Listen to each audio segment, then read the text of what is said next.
ਰੋਜ਼ਾਨਾ ਲੋਕਨਾਥ ਟੀਵੀ ਦਾ special programme prime ਮੁੱਦਾ ਦੇਖ ਰਹੇ ਹੋ ਤੁਸੀਂ ਤੇ ਮੈਂ ਹਾਂ ਲਖਵਿੰਦਰ ਸਿੰਘ ਮਾਨ ਲੈ ਕੇ ਹਾਜ਼ਰ ਹਾਂ ਪੰਜਾਬ ਦੀ ਰਾਜਨੀਤੀ ਦੀਆਂ ਕੁਝ ਵੱਡੀਆਂ ਤੇ ਅਹਿਮ ਖਬਰਾਂ। ਅੱਜ ਦੇ ਇਸ ਪ੍ਰੋਗਰਾਮ ਦੇ ਵਿੱਚ ਗੱਲਬਾਤ ਕਰਾਂਗੇ ਨਾਰਾਜ਼ ਵਿਧਾਇਕਾਂ ਦੀ ਜਿਹੜੇ ਕਿ ਭਗਵੰਤ ਮਾਨ ਦੀਆਂ ਚਿੰਤਾਵਾਂ ਨੂੰ ਲਗਾਤਾਰ ਵਧਾ ਰਹੇ ਨੇ, ਕਿਉਂਕਿ ਸੀਨੀਅਰ ਨੇਤਾ ਜੋ ਕਿ ਨਾਰਾਜ਼ ਚੱਲ ਰਹੇ ਨੇ ਕੈਬਨਿਟ ਵਿਸਥਾਰ ਦੇ ਫੈਸਲੇ ਤੋਂ, ਉਹਨਾਂ ਦੀ ਨਾਰਾਜ਼ਗੀ ਹੁਣ ਜੱਗ ਜ਼ਾਹਰ ਹੋਣ ਲੱਗੀ ਹੈ। ਕਿਸ ਤਰੀਕੇ ਦੇ ਨਾਲ ਉਹਨਾਂ ਨੇ ਆਪਣੀ ਨਾਰਾਜ਼ਗੀ ਜਤਾਈ ਹੈ ਉਸ ਬਾਰੇ ਗੱਲਬਾਤ ਕਰਾਂਗੇ ਤੇ ਨਾਲ ਹੀ ਨਾਲ ਹੁਣ ਭਗਵੰਤ ਮਾਨ ਕਿਸ ਤਰੀਕੇ ਦੇ ਨਾਲ ਇਹਨਾਂ ਵਿਧਾਇਕਾਂ ਦੀ ਨਾਰਾਜ਼ਗੀ ਦੂਰ ਕਰਨਗੇ ਉਸ ਬਾਰੇ ਵੀ ਵਿਸਥਾਰ ਦੇ ਨਾਲ ਗੱਲਬਾਤ ਕੀਤੀ ਜਾਏਗੀ।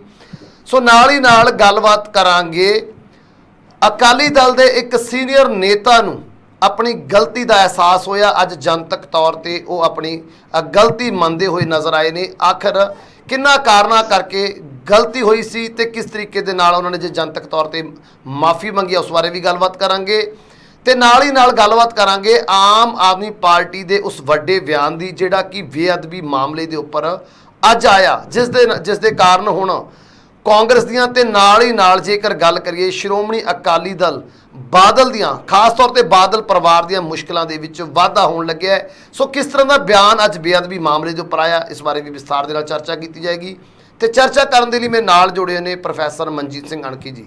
ਸਭ ਤੋਂ ਪਹਿਲਾਂ ਸਵਾਗਤ ਕਰਦੇ ਹਾਂ ਅਣਖੀ ਜੀ, ਸਵਾਗਤ ਹੈ ਪ੍ਰੋਗਰਾਮ ਦੇ ਵਿੱਚ। बहुत बहुत शुक्रिया मान साहब।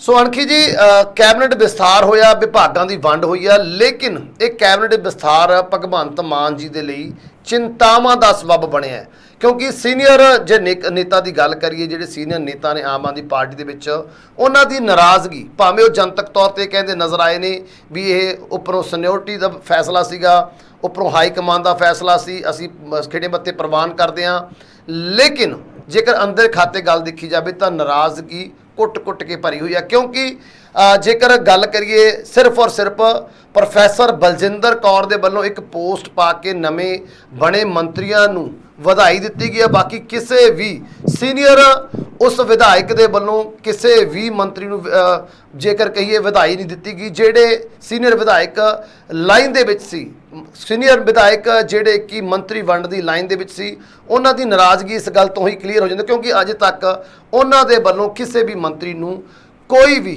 ਵਧਾਈ ਸੰਦੇਸ਼ ਨਹੀਂ ਦਿੱਤਾ ਗਿਆ। ਕਿਵੇਂ ਦੇਖ ਰਹੇ ਹੋ ਇਸ ਨਾਰਾਜ਼ਗੀ ਨੂੰ ਤੇ ਇਸ ਨਾਰਾਜ਼ਗੀ ਨੂੰ ਦੂਰ ਕਰਨ ਦੇ ਲਈ ਭਗਵੰਤ ਮਾਨ ਨੂੰ ਹੁਣ ਕਰਨਾ ਕੀ ਪਵੇਗਾ? ਲਖਵਿੰਦਰ ਜੀ, ਕੱਲ ਦੀ ਜਦੋਂ ਦਾ ਮੰਤਰੀ ਮੰਡਲ ਚ ਵਿਸਥਾਰ ਹੋਇਆ ਉਦੋਂ ਤੋਂ ਲੈ ਕੇ ਹੁਣ ਤੱਕ ਇਹ ਆਮ ਤੌਰ ਤੇ ਸੋਸ਼ਲ ਮੀਡੀਆ ਉੱਤੇ ਇਹੋ ਜਿਹੀਆਂ ਚਰਚਾਵਾਂ ਨਹੀਂ ਕਿ ਜਿਨ੍ਹਾਂ ਮੰਤਰੀਆਂ ਨੂੰ ਮਾਫ ਕਰਨਾ, ਜਿਨ੍ਹਾਂ ਵਿਧਾਇਕਾਂ ਨੂੰ ਮੰਤਰੀ ਨਹੀਂ ਬਣਾਇਆ ਗਿਆ ਉਹ ਨਾਰਾਜ਼ ਨੇ, ਇਸ ਜਾਂ ਹਾਈ ਕਮਾਂਡ ਦੇ ਫੈਸਲੇ ਤੋਂ ਖੁਸ਼ ਨਹੀਂ ਆ, ਕਿਸੇ ਨੂੰ ਵਧਾਈ ਨਹੀਂ ਦਿੱਤੀ। ਆਮ ਤਾਂ ਇਹੋ ਜਿਹੀਆਂ ਗੱਲਾਂ ਜਿਹੜੀਆਂ ਨੇ ਕੱਲ ਤੋਂ ਲੈ ਕੇ ਅੱਜ ਤੱਕ ਚੱਲ ਰਹੀਆਂ। ਹੋ ਸਕਦਾ ਇਸ ਤਰ੍ਹਾਂ ਹੀ ਹੋਵੇ ਕਿਉਂਕਿ ਜਿਹੜੇ ਮੰਤਰੀ ਇੱਕ ਦੋ ਲਾਈਨ ਦੇ ਵਿੱਚ ਸਨ, ਖਾਸ ਤੌਰ ਤੇ ਜਿਹੜੇ ਪੁਰਾਣੇ ਵਿਧਾਇਕ ਦੋ ਵਾਰ ਜਿੱਤੇ, ਜਿਨ੍ਹਾਂ ਦੇ ਵਿੱਚ ਪ੍ਰੋਫੈਸਰ ਬਲਜਿੰਦਰ ਕੌਰ, ਦੂਜੇ ਪਾਸੇ ਸਰਬਜੀਤ ਕੌਰ ਮਾਨੂਕੇ ਤੇ ਪ੍ਰਿੰਸੀਪਲ ਬੋਧਰਾ, ਇਹ ਤਿੰਨ ਚਾਰ ਨਾਮ ਨੇ ਕਿ ਜਿਨ੍ਹਾਂ ਵੱਲੋਂ ਸਮਝਿਆ ਜਾ ਰਿਹਾ ਸੀ ਕਿ ਇਹਨਾਂ ਨੂੰ ਮੰਤਰੀ ਮੰਡਲ ਦੇ ਵਿੱਚ ਸ਼ਾਮਲ ਕੀਤਾ ਜਾ ਸਕਦਾ, ਪਰ ਨਹੀਂ ਹੋਇਆ। ਤਾਂ ਕੁਦਰਤੀ ਤੌਰ ਤੇ ਨਾਰਾਜ਼ਗੀ ਤਾਂ ਇਹਨਾਂ 'ਚ ਫੁੱਟ ਕੇ ਜਾਂ ਅਸੀਂ ਕਹਿ ਸਕਦੇ ਕਿ ਭਰੀ ਹੁੰਦੀ ਆ, ਪਰ ਪਾਰਟੀ ਦਾ ਇੱਕ ਡਿਸਿਪਲਿਨ, ਪਾਰਟੀ ਦਾ ਇੱਕ ਅਨੁਸ਼ਾਸਨ ਹੁੰਦਾ ਜਿਹਦੇ ਅਨੁਸਾਰ ਬੰਦਾ ਆਪਣੀ ਆਵਾਜ਼ ਜਿਹੜੀ ਆ ਉਹ ਨਹੀਂ ਚੁੱਕ ਸਕਦਾ। ਬਾਕੀ 92 ਵਿਧਾਇਕ ਨੇ ਤਾਂ 92 ਚੋਂ ਆਪਣੇ ਲਖਵਿੰਦਰ ਜੀ ਬਾਨਾ ਤੇ 18 ਨੇ, 18-15 ਉਹਨਾਂ ਨੇ ਬਣਾ ਲਿਆ, 3 ਉਹਨਾਂ ਨੇ ਹੋਰ ਬਣਾਉਣੇ ਆ। 92 ਦੇ 92 ਜਾਂ 91 ਦੇ 91 ਤਾਂ ਬਣਾਏ ਨਹੀਂ ਜਾ ਸਕਦੇ। ਇਹੋ ਜਿਹੀਆਂ ਚਰਚਾਵਾਂ ਹਮੇਸ਼ਾ ਹਰ ਮੰਤਰੀ ਮੰਡਲ ਦੇ ਵਿਸਥਾਰ ਚ ਰਹਿੰਦੀਆਂ ਨੇ, ਕਾਂਗਰਸ ਦੇ ਸਮੇਂ ਵੀ ਰਹੀਆਂ ਔਰ ਆਮ ਆਦਮੀ ਪਾਰਟੀ ਦੇ ਵਿੱਚ ਵੀ ਰਹੀਆਂ। ਨਹੀਂ ਰਹੀਆਂ ਤਾਂ ਸਿਰਫ ਤੇ ਸਿਰਫ ਸ਼੍ਰੋਮਣੀ ਅਕਾਲੀ ਦਲ ਦੀ ਜਦੋਂ ਸਰਕਾਰ ਬਣਦੀ ਰਹੀ ਆ ਉਦੋਂ ਕਦੇ ਵੀ ਇਹੋ ਜਿਹੀ ਗੱਲ ਜਿਹੜੀ ਆ ਉਹ ਨਹੀਂ ਹੁੰਦੀ ਰਹੀ, ਕਿਉਂਕਿ ਉਹਦੇ ਉੱਤੇ ਇੱਕ ਪਰਿਵਾਰ ਦਾ ਇੱਕ ਕਬਜ਼ਾ ਹੀ ਇਸ ਤਰ੍ਹਾਂ ਦਾ ਸੀ ਸ਼੍ਰੋਮਣੀ ਅਕਾਲੀ ਦਲ ਦਾ ਕਿ ਜੋ ਬਾਦਲ ਸਾਹਿਬ ਨੇ ਕਹਿ ਦਿੱਤਾ ਉਸੇ ਤਰ੍ਹਾਂ ਹੀ ਹੋਣਾ। ਚਲੋ ਤੁਸੀਂ ਇਹਦੀ ਗੱਲ ਤਾਂ ਤੁਸੀਂ ਛੱਡੋ, ਮੈਂ ਤਾਂ ਉਹ ਵੀ ਦੌਰ ਵੇਖਿਆ ਕਿ ਲਿਫਾਫੇ ਦੇ ਵਿੱਚੋਂ ਪ੍ਰਧਾਨ ਜਿਹੜਾ ਬਣ ਕੇ ਨਿਕਲਦਾ ਰਿਹਾ, ਬੜੇ ਬੜੇ ਬੰਦੇ ਲਾਈਨ 'ਚ ਲੱਗੇ ਹੁੰਦੇ ਸੀ। ਮੈਨੂੰ ਯਾਦ ਆ ਕਿ ਇੱਥੇ ਸ਼੍ਰੋਮਣੀ ਗੁਰਦੁਆਰਾ ਪ੍ਰਬੰਧਕ ਕਮੇਟੀ ਦੇ ਪ੍ਰਧਾਨ ਦੀ ਚੋਣ ਹੁੰਦੀ ਹੈ, ਸੇਵਾ ਸਿੰਘ ਸੇਖਵਾਂ ਜਿਹੜੇ ਪੰਜਾਬ ਦੇ ਕੈਬਨਿਟ ਮੰਤਰੀ, ਪੂਰਾ ਬਾਦਲ ਪ੍ਰਕਾਸ਼ ਸਿੰਘ ਬਾਦਲ ਦੀ ਕਿਚਨ ਕੈਬਨਿਟ ਦਾ ਮੈਂਬਰ ਕਹਿੰਦੇ ਹੁੰਦੇ ਸੀ ਆਪਣੇ ਆਪ ਨੂੰ, ਤੇ ਅਸ਼ਟਬਾਜੀ ਵੀ ਲੈ ਗਏ ਕਿ ਮੈਂ ਅੱਜ ਪ੍ਰਧਾਨ ਬਣ ਜਾਣਾ, ਪਰ ਲਿਫਾਫੇ 'ਚੋਂ ਜਦੋਂ ਪ੍ਰਧਾਨ ਨਿਕਲਿਆ ਤਾਂ ਬੀਬੀ ਜਗੀਰ ਕੌਰ ਹੋਣੀ ਬਣ ਕੇ ਸਾਹਮਣੇ ਆ ਗਈ। ਤਾਂ ਇਹੋ ਸੇਵਾ ਸਿੰਘ ਸੇਖਵਾਂ ਆਣ ਕੇ ਹੱਥ ਲਾਉਂਦੇ, ਫਿਰ ਮਤਲਬ ਖੁਸ਼ੀ ਦਾ ਕਿਸੇ ਕਿਸਮ ਦਾ ਕੋਈ ਇਤਰਾਜ਼ ਨਹੀਂ ਸੀ ਉਹਨੂੰ ਕੀਤਾ ਗਿਆ ਤੇ ਨਾ ਹੀ ਕੋਈ ਕਰਦਾ ਆ। ਸੋ ਸਥਿਤੀਆਂ ਇਦਾਂ ਦੀਆਂ ਹੁੰਦੀਆਂ ਨੇ।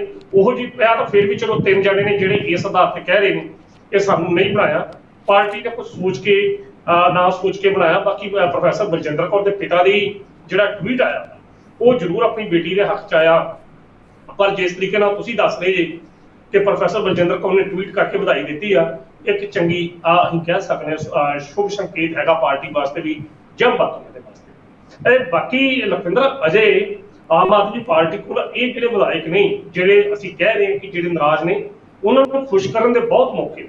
ਅਜੇ ਪੰਜਾਬ ਪੱਧਰ ਦੀਆਂ ਕਈ ਤਰ੍ਹਾਂ ਦੀਆਂ ਚੇਅਰਮੈਨੀਆਂ ਜਿਹੜੀਆਂ ਨੇ ਉਹਨਾਂ ਕੋਲ ਦੇਣੀਆਂ ਨੇ। ਉਹਨਾਂ ਚੇਅਰਮੈਨੀਆਂ ਦੇ ਉੱਤੇ ਇਹੋ ਜਿਹੇ ਵਿਧਾਇਕ ਹੀ ਉਹਨਾਂ ਨੇ ਸੈੱਟ ਕਰਦੇ ਆ ਜਿਹੜੇ ਇਤਰਾਜ਼ ਹੈ, ਜਿਹੜੇ ਨਾ ਖੁਸ਼ ਹੋਣਗੇ ਸਰਕਾਰ ਦੀ ਕਾਰਕਰਦਗੀ ਤੋਂ। ਅਜੇ 4.5 ਸਾਲ ਜਾਂ ਪੌਣੇ 5 ਸਾਲ ਅਜੇ ਸਰਕਾਰ ਨੇ ਪੰਜਾਬ ਦੇ ਵਿੱਚ ਹਕੂਮਤ ਜਿਹੜੀ ਕਰਨੀ ਆ, ਜੋ 10 ਸੰਵਿਧਾਨ, ਤਾਂ ਉਹਦੇ ਵਿੱਚ ਕਿਹੜਾ ਵਿਧਾਇਕ ਜਿਹੜਾ ਹੋਊਗਾ ਕਿ ਇਹਨਾਂ ਪੌਣੇ 5 ਸਾਲਾਂ ਦੇ ਵਿੱਚ ਸਰਕਾਰ ਦੇ ਖਿਲਾਫ ਬਗਾਵਤ ਕਰਕੇ ਆਪਣੇ ਰਸਤੇ ਦੇ ਵਿੱਚ ਹੀ ਕੰਡੇ ਬੀਜ ਲਵੇ। ਸੋ ਸਰਕਾਰ ਕੋ ਤੁਸੀਂ ਜਿਹੜਾ ਪ੍ਰਸ਼ਨ ਕੀਤਾ ਕਿ ਭਗਵੰਤ ਮਾਨ ਕੋ ਕੀ ਤਰੀਕਾ ਫਿਰ ਇਹਨਾਂ ਦੀ ਨਾਰਾਜ਼ਗੀ ਦੂਰ ਕਰਨ ਦਾ, ਪਰ ਮੁੱਖ ਮੰਤਰੀਆਂ ਕੋ ਬਹੁਤ ਉਹਦੇ ਹੁੰਦੇ ਹੈਗੇ ਆ, ਮਤਲਬ ਬੜੇ ਤਰੀਕੇ ਹੁੰਦੇ ਆ ਖੁਸ਼ ਕਰਨ ਦੇ। ਮੰਨ ਲਓ ਕਿਸੇ ਨੂੰ ਚਾਹ ਦਾ ਕੱਪ ਵਾਸਤੇ ਸੱਦ ਲਿਆ, ਅਗਲਾ ਬੰਦਾ ਇਹ ਨਹੀਂ ਜੀ ਕਹਿ ਦਿੰਦਾ ਕਿ ਮੁੱਖ ਮੰਤਰੀ ਨਾਲ ਮੇਰੀ ਸਿੱਧੀ ਗੱਲ। ਪਰ ਅਣਖੀ ਜੀ, ਇਹ ਸਮਝ ਤਾਂ ਭਗਵੰਤ ਮਾਨ ਵੀ ਗਏ ਨੇ ਅੰਦਰ ਖਾਤੇ ਦੀ ਗੱਲ ਕਿ ਇਹ ਨਾਰਾਜ਼ ਨੇ, ਤੇ ਉਸ ਤੋਂ ਬਾਅਦ ਕਿਉਂਕਿ ਤੁਰੰਤ ਬਾਅਦ ਜਦੋਂ ਸਹੁੰ ਚੁੱਕ ਸਮਾਗਮ ਹੋਇਆ ਸੀ ਉਸ ਤੋਂ ਤੁਰੰਤ ਬਾਅਦ ਉਹਨਾਂ ਨੂੰ ਵੀ ਬਿਆਨ ਦੇਣਾ ਪਿਆ ਸੀ ਵੀ ਜਿਹੜੇ ਬਾਕੀ ਬਚੇ ਵਿਧਾਇਕ ਨੇ, ਕਿਉਂਕਿ ਸਾਰੇ ਮੰਤਰੀ ਨਹੀਂ ਬਣ ਸਕਦੇ, ਉਹਨਾਂ ਨੂੰ ਵੀ ਵੱਡੀਆਂ ਪਾਵਰਾਂ ਦਿੱਤੀਆਂ ਜਾਣਗੀਆਂ, ਵੱਡੀਆਂ ਉਹਨਾਂ ਦੀਆਂ ਵੀ ਜ਼ਿੰਮੇਵਾਰੀਆਂ ਲਾਈ ਜਾਣਗੀਆਂ। ਇਹ ਕਹਿ ਕੇ ਕੁਛ ਨਾ ਕੁਛ ਹੱਦ ਤੱਕ ਤਾਂ ਨਾਰਾਜ਼ਗੀ ਦੂਰ ਕਰਦੇ ਨਜ਼ਰ ਆਏ ਨੇ। ਸਮਝ ਤਾਂ ਉਹ ਵੀ ਕਹਿੰਦੇ ਵੀ ਅੰਦਰ ਖਾਤੇ ਨਾਰਾਜ਼ਗੀ ਜ਼ਰੂਰ ਹੈ। ਚਲੋ ਆਪਾਂ ਉਹਨੂੰ ਕਹਿ ਸਕਦੇ ਨਾਰਾਜ਼ਗੀ, ਪਰ ਪ੍ਰੋਟੋਕੋਲ ਦੇ ਅਨੁਸਾਰ ਮੁੱਖ ਮੰਤਰੀ ਨੇ ਇਹੋ ਹੀ ਕਹਿਣਾ ਹੁੰਦਾ। ਜ਼ਰੂਰੀ ਨਹੀਂ ਕਿ ਮੁੱਖ ਮੰਤਰੀ ਕਹਿ ਦੂਗਾ ਕਿ ਜਿਹੜੇ ਬੰਦੇ ਨਾਰਾਜ਼ ਨੇ ਮੈਂ ਉਹਨਾਂ ਨੂੰ ਉੱਚੇ ਅਹੁਦੇ ਦੇਣੇ ਆ, ਨਹੀਂ ਇਹੋ ਜਿਹਾ, ਕਿਉਂਕਿ ਜਿਹੜਾ ਅਹੁਦਾ ਹੁੰਦਾ ਉਹਦੇ ਅਨੁਸਾਰ ਇਹੋ ਜਿਹੀਆਂ ਹੀ ਗੱਲਾਂ ਜਿਹੜੀਆਂ ਉਹ ਕਹਿੰਦੇ ਹੁੰਦੇ ਆ। ਮੈਂ ਤੁਹਾਨੂੰ ਦੱਸ ਰਿਹਾ ਕਿ ਨਾਰਾਜ਼ਗੀ ਦੂਰ ਕਰਨ ਦੀ ਬੜੇ ਅਜੇ ਚੇਅਰਮੈਨੀਆਂ ਬੜੀਆਂ ਪਈਆਂ ਨੇ ਪੰਜਾਬ ਪੱਧਰ ਦੀਆਂ, ਬੜੇ ਇਹੋ ਜਿਹੇ ਬੋਰਡ ਦੇ ਮੈਂਬਰ ਜਿਹੜੇ ਪਏ ਨੇ ਜਿੱਥੇ ਭਗਵੰਤ ਮਾਨ ਜਾਂ ਉਹਨਾਂ ਦੇ ਜਿਹੜੇ ਉੱਪਰ ਬੈਠੇ ਨੇ। ਅਸੀਂ ਤਾਂ ਲਖਵਿੰਦਰ ਜੀ ਚਰਚਾਵਾਂ ਕਰ ਸਕਦੇ ਇੱਥੇ ਬੈਠ ਕੇ, ਜਿਨ੍ਹਾਂ ਨੇ ਪਾਲਿਸੀਆਂ ਬਣਾਉਣੀਆਂ ਨੇ ਉਹਨਾਂ ਦੀ ਸੋਚ ਜਿੱਥੇ ਸਾਡੀ ਸੋਚ ਖਤਮ ਹੁੰਦੀ ਹੈ ਸ਼ਾਇਦ ਉਹਨਾਂ ਦੀ ਸੋਚ ਉੱਥੋਂ ਸ਼ੁਰੂ ਹੁੰਦੀ ਹੋਵੇ।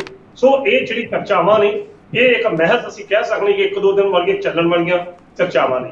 ਇਹ ਬਾਕੀ ਅੱਜ ਸਾਰਾ ਦਿਨ ਜਿਸ ਤਰੀਕੇ ਨਾਲ ਇੱਕ ਟੀਵੀ ਚੈਨਲ ਤੇ ਸਾਰਾ ਦਿਨ ਮੈਗਾ ਸ਼ੋ ਚੱਲਦਾ ਰਿਹਾ, ਪੰਜਾਬ ਸਰਕਾਰ ਦੇ ਵੱਖ-ਵੱਖ ਮੰਤਰੀਆਂ ਨੇ, ਭਗਵੰਤ ਮਾਨ ਨੇ ਆਣ ਕੇ ਖੁਦ ਉੱਥੇ ਆਪਣਾ ਰੋਡ ਮੈਪ ਪੇਸ਼ ਕੀਤਾ ਜਾਂ ਕਿਸ ਤਰੀਕੇ ਦੀਆਂ ਗੱਲਾਂ ਕੀਤੀਆਂ, ਸੰਗਰੂਰ ਦੀ ਜਿਮਨੀ ਚੋਣ ਦੇ ਵਿੱਚ ਹਾਰ ਦੇ ਆਪਣੇ ਕਾਰਨ ਦੱਸੇ ਔਰ ਕਾਂਗਰਸ ਪਾਰਟੀ ਕਿਸ ਤਰੀਕੇ ਨਾਲ ਹਾਰੀ।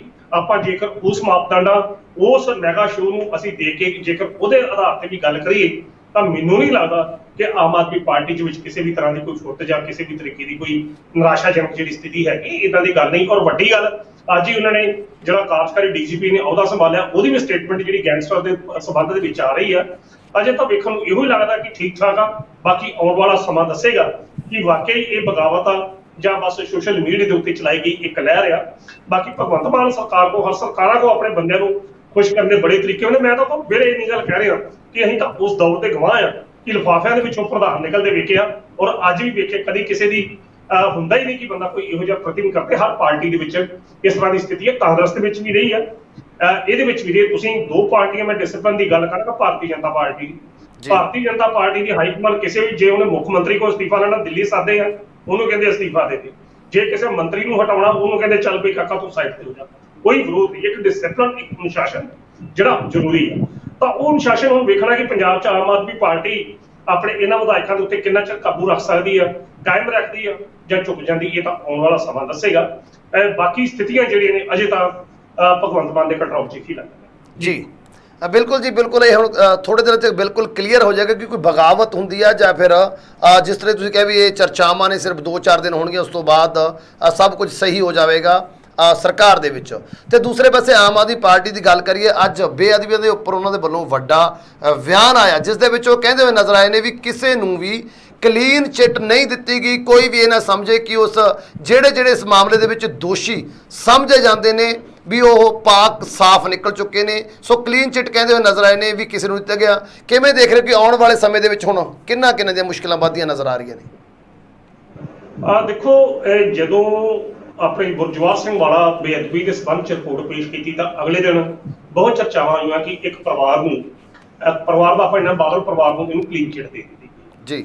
ਪਰ ਦੂਜੇ ਪਾਸੇ ਉਸੇ ਤਰੀਕੇ ਨਾਲ ਸਰਕਾਰ ਨੇ ਆਪਣਾ ਆਣ ਕੇ ਪੱਖ ਪੇਸ਼ ਕੀਤਾ कि ਇਹ ਜਿਹੜੀ ਚਰਚਾ ਸੀ ਜਾਂ ਇਹ ਜਾਂਚ ਕਮੇਟੀ ਜਿਹੜੀ ਰਿਪੋर्ट ਆ ਇਹ ਉਹਨਾਂ ਘਟਨਾਵਾਂ ਦੀ ਜਿਹੜੀ ਬੇਅਦਬੀ ਦੇ ਵਿੱਚ ਦੋਸ਼ੀ ਕੌਣ ਸੀ। ਤੇ ਪਰ ਜਿਹੜੀ ਕੱਲ ਜਾਂ ਅੱਜ ਜਿਹੜੀ ਇੱਕ ਵੱਡੀ ਘਟਨਾ ਜਿਹੜੀ ਹੋਈ ਹੈ, ਜਿਹੜੀ ਸੁਪਰੀਮ ਕੋਰਟ ਮਾਫ ਕਰਦਾ ਪੰਜਾਬ ਤੇ ਹਰਿਆਣਾ ਹਾਈ ਕੋਰਟ ਨੇ ਕਿਸੇ ਵੀ ਕਿਸਮ ਦੀ ਰਾਹਤ ਜਿਹੜੀ ਆ ਸਾਬਕਾ ਡੀਜੀਪੀ ਸਮੇਤ ਸਿੰਘ ਸੈਣੀ, ਪਰਮਰਾ ਰਾਜੂ, ਉਮਰਾਨਗਰ ਜਿਹੜੇ ਆਈਜੀ ਨੇ ਸਾਬਕਾ, ਉਹਨਾਂ ਨੂੰ ਨਹੀਂ ਦਿੱਤੀ। ਤਾਂ ਉਹਨਾਂ ਨੂੰ ਕਿਹਾ ਕਿ ਤੁਸੀਂ ਇੱਥੇ ਗੱਲ ਕਰਨ ਦੀ ਬਜਾਏ ਜਾ ਕੇ ਫਰੀਦਕੋਟ ਜਿਹੜਾ ਸੈਸ਼ਨ ਜੱਜ ਆ ਉੱਥੇ। ਔਰ ਇਹ ਫੈਸਲਾ ਜਿਹੜਾ ਬੜਾ ਮਹੱਤਵਪੂਰਨ ਫੈਸਲਾ ਆ ਲਖਵਿੰਦਰ। ਫੈਸਲਾ ਕਿਉਂ? ਕਿਉਂਕਿ ਇਸ ਜਾਂਚ ਜਿਹੜੀ ਚੱਲ ਰਹੀ ਹੈ, ਜਿਹੜੀ ਜਾਂਚ ਵੱਲੋਂ ਹਾਈ ਕੋਰਟ ਨੇ ਇੰਨੀ ਗੱਲ ਕਹੀ ਆ, ਇਹ ਉਹੀ ਰਿਪੋਰਟ ਆ ਜਿਹੜੀ ਕੰਵਰ ਵਿਜੇ ਪ੍ਰਤਾਪ ਨੇ ਕੀਤੀ ਸੀ। ਤਾਂ ਜਿਹੜੀ ਹਾਈ ਕੋਰਟ ਦੇ ਵਿੱਚ ਉਸ ਵੇਲੇ ਕੈਪਟਨ ਦੀ ਜਿਹੜੀ ਮੌਜੂਦਗੀ, ਕੈਪਟਨ ਸਰਕਾਰ ਠੀਕ ਤਰੀਕੇ ਨਾਲ ਇਹਦੀ ਪੈਰਵੀ ਨਹੀਂ ਸੀ ਕਰ ਸਕੀ ਤੇ ਕੰਵਰ ਵਿਜੇ ਪ੍ਰਤਾਪ ਸਿੰਘ ਦੀ ਰਿਪੋਰਟ ਜਿਹੜੀ ਰੱਦ ਕਰ ਦਿੱਤੀ ਗਈ ਸੀ ਮਾਨਯੋਗ ਹਰਿਆਣਾ ਹਾਈ ਕੋਰਟ ਦੇ 7 ਅਪ੍ਰੈਲ 2021 ਨੂੰ। ਉਹੀ ਰਿਪੋਰਟ ਜਿਹੜੀ ਆ ਹੁਣ ਉਸੇ ਰਿਪੋਰਟ ਦੇ ਆਧਾਰ ਦੇ ਉੱਤੇ, ਔਰ ਕੰਵਰ ਵਿਜੇ ਪ੍ਰਤਾਪ ਸਿੰਘ ਉਹਨਾਂ ਨੂੰ ਜਦੋਂ ਆਪਾਂ ਨਿੱਜੀ ਤੌਰ ਤੇ ਮਿਲੇ ਤਾਂ ਉਹਨਾਂ ਨੇ ਵੀ ਇਹ ਗੱਲ ਕਹੀ ਸੀ ਕਿ ਪਤਾ ਨਹੀਂ ਕੀ ਹੋ ਰਿਹਾ, ਜਿੰਨਾ ਵੀ ਇਹ ਕੇਸ ਹੈਗਾ ਇਹ ਕੇਸ ਸਾਰਾ ਆਪਣੇ ਫਰੀਦਕੋਟ ਕੋਰਟ ਨਾਲ ਸੰਬੰਧਤ ਆ, ਪਰ ਪਤਾ ਨਹੀਂ ਹਾਈ ਕੋਰਟ ਕਿਉਂ ਇੰਟਰਫੇਰੈਂਸ ਕਰ ਰਹੀ ਹੈ। ਬੜਾ ਕੁਝ ਉਹਨਾਂ ਦਿਨਾਂ ਦੇ ਵਿੱਚ ਹੋਇਆ, ਸ਼ਾਇਦ ਸਰਕਾਰ ਦੀ ਕੋਈ ਦੂਜੀ ਗਿਆਨ। ਪਰ ਹੁਣ ਹਾਈ ਕੋਰਟ ਨੇ ਜੋ ਫੈਸਲਾ ਦਿੱਤਾ ਇਸ ਬੇਅਦਬੀਆਂ ਦੇ ਸੰਬੰਧ ਦੇ ਵਿੱਚ, ਔਰ ਬਕਾਇਦਾ ਤੌਰ ਤੇ ਅੱਜ ਆਮ ਆਦਮੀ ਪਾਰਟੀ ਦੇ ਵਿਧਾਇਕ ਕੰਵਰ ਵਿਜੇ ਪ੍ਰਤਾਪ ਸਿੰਘ ਨੇ ਵੀ ਟਵੀਟ ਕਰਕੇ ਪੰਜਾਬ ਹਰਿਆਣਾ ਫਰੀਦਕੋਟ ਦਾ ਸਵਾਗਤ ਕੀਤਾ ਇਸ ਫੈਸਲੇ ਦਾ। ਉਹਨਾਂ ਨੇ ਇਹ ਗੱਲ ਕਹੀ ਆ ਕਿ ਜਿੰਨਾ ਵੀ ਫੈਸਲਾ ਹੋਏਗਾ ਬਰਗਾੜੀ ਔਰ ਬਹਿਬਲ ਕਲਾਂ ਕੋਟਕਪੂਰਾ ਗੋਲੀकांड ਦਾ ਉਹ ਫਰੀਦਕੋਟ ਅਦਾਲਤ ਵਿੱਚ ਚੱਲੇਗਾ ਜੀ। ਹੁਣ ਫਰੀਦਕੋਟ ਅਦਾਲਤ ਦੇ ਵਿੱਚ ਜਿਹੜਾ ਫੈਸਲਾ ਚੱਲਣਾ, ਉਹਦੇ ਕਾਰਨ ਜਿਹੜੀ ਤਲਵਾਰ ਹੈ ਉਹ ਬਾਦਲ ਪਰਿਵਾਰ ਦੇ ਉੱਤੇ ਚੱਲਦੀ ਹੈ, ਕਿਉਂਕਿ ਅਜੇ ਤੱਕ ਇਹ ਚੀਜ਼ਾਂ ਸਾਫ਼ ਹੀ ਨਹੀਂ ਹੋ ਸਕੀਆਂ ਕਿ ਉਸ ਵੇਲੇ ਗੋਲੀ ਚਲਾਈ ਗਈ ਚਰਨਜੀਤ ਸ਼ਰਮਾ ਨੇ ਆਪਣੇ ਪੱਧਰ ਤੇ ਚਲਾਈ ਜਾਂ ਜਿਹੜੇ ਅਵਤਾਰ ਬਰਾੜ ਸੀ, ਜਿਹੜੇ ਐਮਐਲਏ ਜਿਹੜੇ ਉਸ ਸਮੇਂ ਦੇ ਪ੍ਰਕਾਸ਼ ਸਿੰਘ ਬਾਦਲ ਉਹਨਾਂ ਨਾਲ ਰਾਤ ਜਿਹੜੀ ਗੱਲਬਾਤ ਹੁੰਦੀ ਰਹੀ ਕਿ ਸਮੇਤ ਸਿੰਘ ਸੈਣੀ ਨੂੰ ਹੁਕਮ ਜਿਹੜਾ ਪ੍ਰਕਾਸ਼ ਸਿੰਘ ਬਾਦਲ ਨੇ ਦਿੱਤਾ ਜਾਂ ਸੁਖਬੀਰ ਸਿੰਘ ਬਾਦਲ ਨੇ ਦਿੱਤਾ।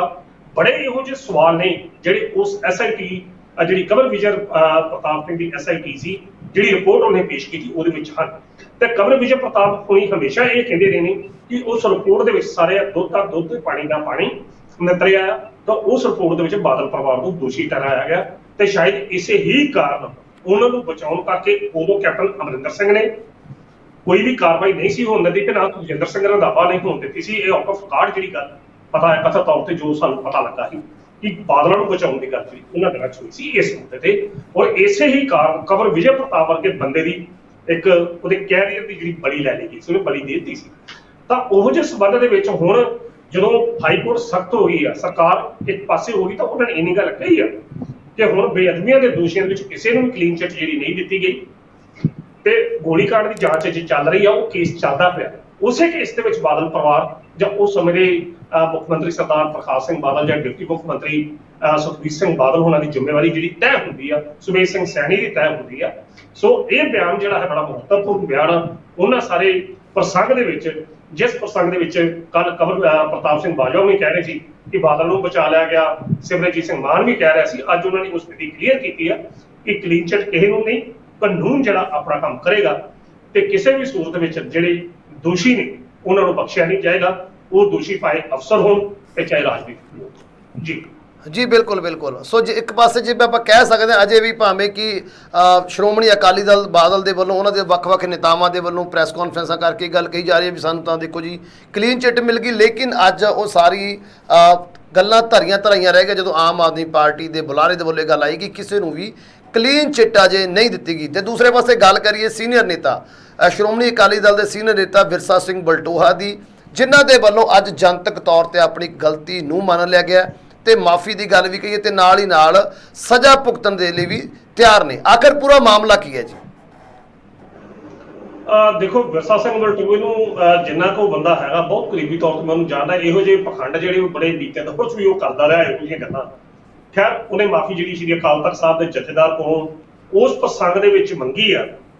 ਜਿਹੜਾ 2002 ਦੇ ਵਿੱਚ ਸ਼੍ਰੀ ਅਕਾਲ ਤਖਤ ਸਾਹਿਬ ਦੇ ਉਸ ਸਮੇਂ ਦੇ ਤਤਕਾਲੀ ਜਥੇਦਾਰ ਗਿਆਨੀ ਜੋਗਿੰਦਰ ਸਿੰਘ ਵੇਦਾਂਤੀ ਵੱਲੋਂ ਇੱਕ ਹੁਕਮਨਾਮਾ ਜਾਰੀ ਕੀਤਾ ਗਿਆ ਸੀ ਤੇ ਉਹ ਹੁਕਮਨਾਮਾ ਰੋਜ਼ਾਨਾ ਸਪੋਕਸਮੈਨ ਜਿਹੜੀ ਅਖਬਾਰ ਉਸਦੇ ਐਡੀਟਰ ਸਰਦਾਰ ਜੋਗਿੰਦਰ ਸਿੰਘ ਤੇ ਦੂਜੇ ਪਾਸੇ ਗੁਰਬਖਸ਼ ਸਿੰਘ ਕਾਲਾ ਫਗਾਨਾ, ਉਹ ਸਿੱਖ ਸਕਾਲਰ ਸੀ, ਉਹਨਾਂ ਦੇ ਸੰਬੰਧ ਵਿੱਚ ਪੇਸ਼ ਕੀਤਾ ਗਿਆ ਸੀ। ਉਹ ਹੁਕਮਨਾਮਾ ਜਾਰੀ ਕੀਤਾ ਗਿਆ ਸੀ ਕਿਉਂਕਿ ਉਹਦੇ ਵਿੱਚ ਕਿਹਾ ਗਿਆ ਸੀ ਉਸ ਹੁਕਮਨਾਮੇ 'ਚ ਕਿ ਜੋਗਿੰਦਰ ਸਿੰਘ ਨੇ ਔਰ ਗੁਰਬਖਸ਼ ਸਿੰਘ ਕਾਲਾ ਫਗਾਨਾ ਨੇ ਬਹੁਤ ਕੁਝ ਅਜਿਹੀਆਂ ਬੀਤੇ ਦੌਰ 'ਚ ਤੱਥ ਪੇਸ਼ ਕੀਤੇ ਨੇ ਜਿਹੜੇ ਸਿੱਖ ਧਰਮ ਜਾਂ ਸਿੱਖ ਮਰਿਆਦਾ ਨੂੰ ਢਾਹ ਦਿੰਦੇ।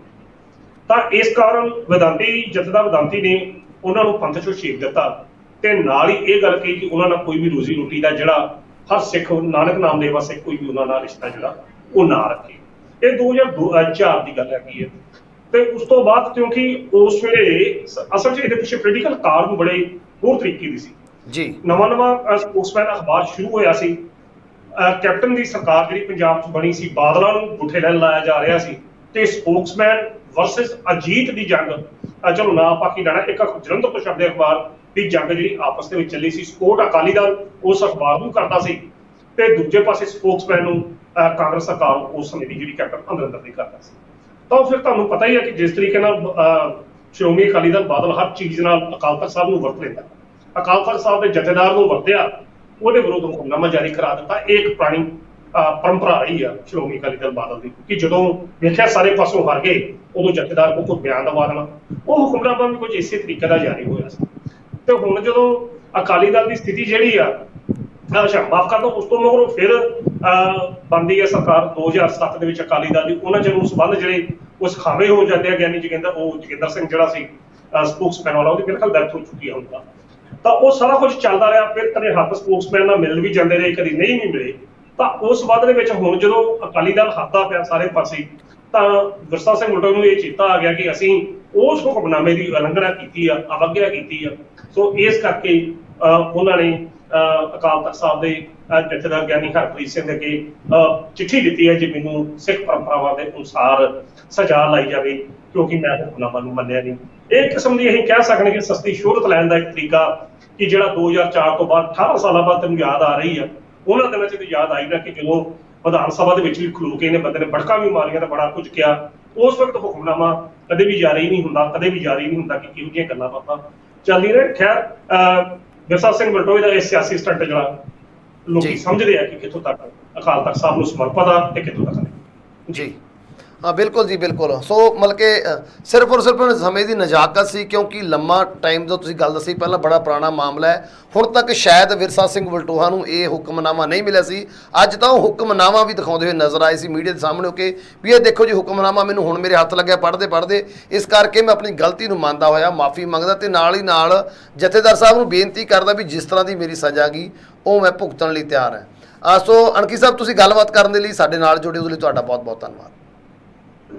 ਬਹੁਤ ਬਹੁਤ ਸ਼ੁਕਰੀਆ ਲਖਵਿੰਦਰ ਜੀ। ਸੋ ਇਸ ਸਨ ਪ੍ਰੋਫੈਸਰ ਮਨਜੀਤ ਸਿੰਘ ਅਣਖੀ ਸਾਹਿਬ, ਜਿਨ੍ਹਾਂ ਦੇ ਵੱਲੋਂ ਅੱਜ ਦੀਆਂ ਅਹਿਮ ਖਬਰਾਂ ਦੇ ਉੱਪਰ ਵਿਸਥਾਰ ਦੇ ਨਾਲ ਚਰਚਾ ਕੀਤੀ ਗਈ। ਚਰਚਾ ਕਿਵੇਂ ਲੱਗੀ ਕਮੈਂਟ ਕਰਕੇ ਜ਼ਰੂਰ ਦੱਸਿਓ। ਅਗਲੇ ਪ੍ਰੋਗਰਾਮ ਵਿੱਚ ਫਿਰ ਤੋਂ ਹੋਏਗੀ ਮੁਲਾਕਾਤ। ਉਦੋਂ ਤੱਕ ਦਿਓ ਇਜਾਜ਼ਤ। ਧੰਨਵਾਦ।